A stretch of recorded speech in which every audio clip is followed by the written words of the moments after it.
Hi hello welcome back to our channel. ఈరోజు కార్తీక దీపం 2 నవవసంతం సీరియల్లో ఏం జరిగిందో తెలుసుకుందాం. సీరియల్ తర్వాయి భాగంలోకి వెళ్ళినట్టయితే ఇక కాంచన అనసూయలు ఇద్దరు కలిసి శివనారాయణ ఇంటికి నచ్చజెప్పడానికి శివనారాయణకు వెళ్తారు.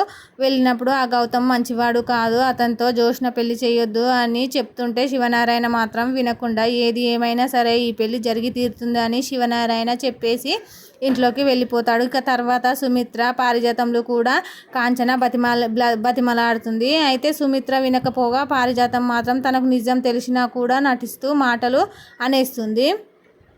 ఇక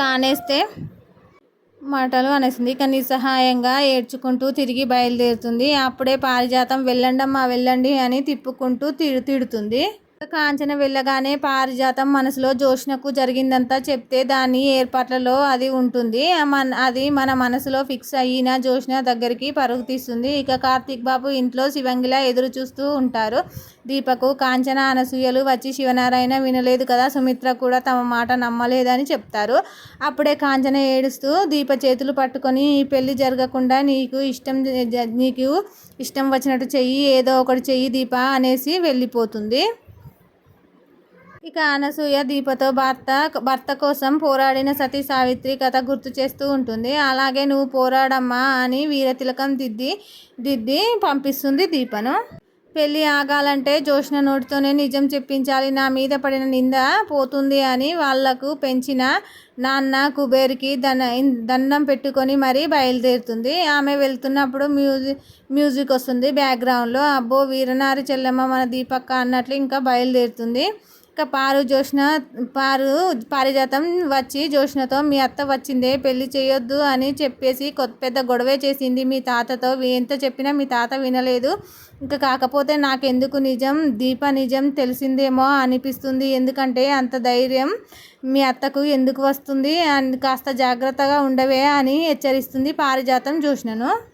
గ్రాని అలా ఏం జరగదు అని జోష్న అరుస్తుంది పారు మీద. ఏమోనే, దాని దగ్గర ఏం ఆధారాలు ఉన్నాయో ఏమో, నేను నిన్ను కనిపెట్టినట్లే అది కూడా నిన్ను కనిపెట్టి ఉండొచ్చు కదా అని నాకు అనిపిస్తుంది. ఏమిటంటే ఈ పెళ్ళిని జరగనివ్వదు, అలాగే ఈ పెళ్లి ద్వారా నువ్వు వేసిన ప్లాన్ జరగనివ్వదు అనిపిస్తుంది. నువ్వు ఆగుతావో దాన్ని ఆపుతావో నీ ఇష్టం, జాగ్రత్త, నిరూపించుకో నిజం, ఈ ఇంట్లో మాత్రం ఎవ్వరూ నిన్ను క్షమించరు అని చెప్తుంది పారిజాతం.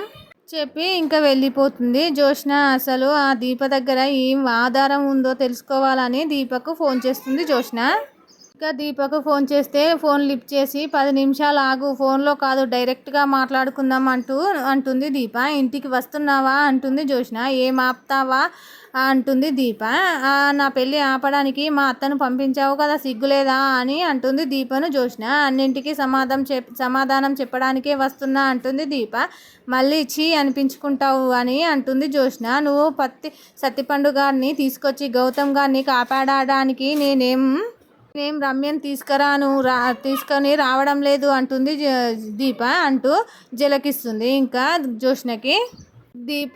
దీప మాటలకి జోష్న బిత్తరపోయి ఏం మాట్లాడుతున్నాం అని అంటుంది దీప. ఇంకా జోష్న భయపడుతూ ఉంటుంది దీప మాటలకు. ఇంకా దీప వచ్చి అంటుంది ఆపవే నాటకాల పెళ్లి కూతురా అంటుంది దీప. ఇంకా దాంతో జోష్నకి అంత సీన్ అర్థమైపోతుంది. దీనికి నిజం తెలిసిపోయింది ఇప్పుడు ఎలా అనుకుంటుంది దీప. జోష్న ఇంటికి రావద్దు, నీ మంచికే చెప్తున్నాని అంటుంది జోష్న. మర్యాదగా నేను వచ్చే లోపు మీ తాత కాళ్ళ మీద పడి నిజం ఒప్పుకో అంటుంది దీప. నన్ను ఇలానే ఉండని నా అహాన్ని రెచ్చగొడితే నీ నష్టం నీకే అంటుంది జోష్న.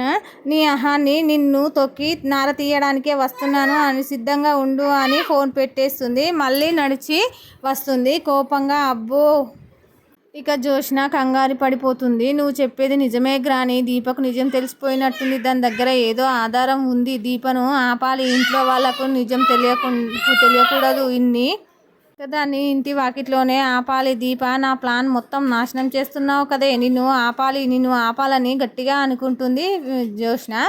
ఇంకా ఏదో ఐడియా వచ్చినట్లే చూస్తుంది. అంటే ఈ జోష్న గౌతమ్కి కాల్ చేసి ఆ దీప గురించి ఏదో ఆధారం తీసుకొని మా ఇంటికి బయలుదేరుతుందట, ఎలా అయినా నీ ఆపు అని ఆ గౌతమ్ గారిని రెచ్చగొడుతుంది. ఇక దీప కోసం ఇంటికి వచ్చిన కార్తీక్కి అనుమానం వచ్చి ఏం జరిగిందో చెప్పండి అని అరవడంతో కాంచన అనసూయలు తప్పని స్థితిలో జరిగింది మొత్తం చెప్తారు. ఇంకా కావేరి చాటుగా జ్యోత్స్న పారిజాతంలో మాటలు విన్నదంట. దాని దగ్గర నుంచి కాంచన వచ్చి దీపను కోరిన కోరిక వరకు అంతా చెప్పేస్తారు కార్తీక్కి. అంతా విన్న కార్తీక్ అలాగే చూస్తూ ఉంటాడు. ముందు నిజం తెలియగానే నాకు చెప్పకుండా మీరు ఎందుకు దాచారు అని అంటారు. దీప తప్పు కాదా, కావేరి చిన్నమ్మ కాదా, నాతోని చెప్పకపోవడం నాకు తప్పే కదా అని దీపను మీరే బలి పశువును చేస్తున్నారు. నాకు ముందు నుంచి జ్యోత్స్న మీద నమ్మకం లేదు. తను మారిందని మీ దీప చెప్పినా నేను నమ్మలేదు అంటూ ఆవేశంతో ఉంటాడు కార్తీక్. ఇక అక్కడి నుంచి పోయి అయిపోతుంది. ఇంకా అయితే దీప ఒంటరిగా వెళ్ళింది కాబట్టి ఆమెను చూడడానికి వెళ్తాడు కార్తీక్.